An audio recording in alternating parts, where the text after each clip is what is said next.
ጥንቷ የኢትዮጵያ ዋና ከተማ ማን ናት? አዲስ አበባ። ኢትዮጵያ ከጣሊያን ሙሉ ነፃነቷን ያገኘችው ምን በሚባል ጦርነት ነበር? አድዋ።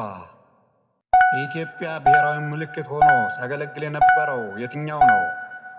አንበሳ። የኢትዮጵያ ረጅሙ ወንዝ ማን ይባላል?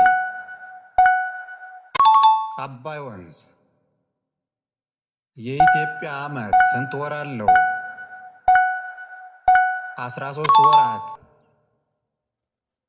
ላሊበላ ምን በመባል ትታወቃለች?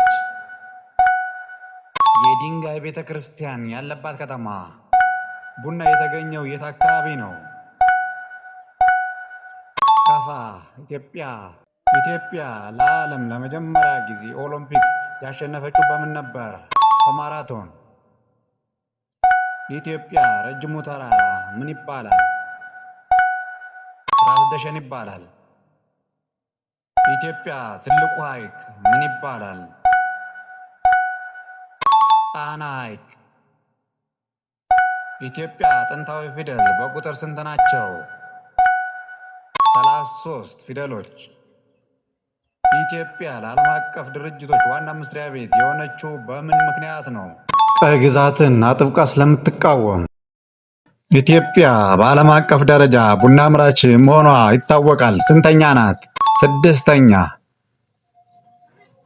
አፍሪካ ውስጥ ዝናን ያተረፈ የኢትዮጵያ ሙዚቃ ማን ይባላል?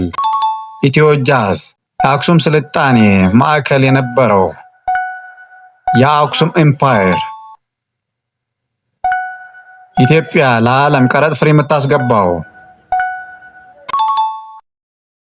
ጤፍ። ኢትዮጵያ ውስጥ ብቻውን የሚገኝ ልዩ ዝርያ ኢትዮ ወልፍ።